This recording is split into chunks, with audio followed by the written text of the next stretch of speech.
اور تجوید کے ساتھ یعنی جید کر کے اچھے سے اچھا پڑھنے کی کوشش کرنا۔ اب اچھے سے اچھا پڑھنے کی دو طریقے ہیں، اور دونوں طریقوں میں سے ہم ایک طریقہ استعمال کرتے ہیں، اور وہ اچھے سے اچھا یہ ہے کہ ہم سر کے ساتھ پڑھیں۔ سر کی، ترنم کی، نغمگی کی، لے کی قرآن کے پڑھنے میں بڑی اہمیت حاصل ہے۔ ہم آگے انشاءاللہ پڑھیں گے، لیکن اس کے ساتھ ایک یہ ہے کہ ایک تو سر ہے جو زبان کی سر ہے، ایک سر ہے جو دل کی سر ہے۔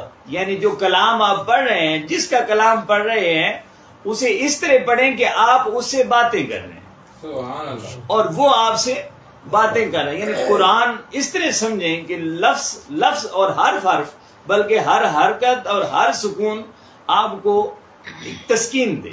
کیا دے؟ تسکین دے۔ تو سب سے پہلی تجوید ہے۔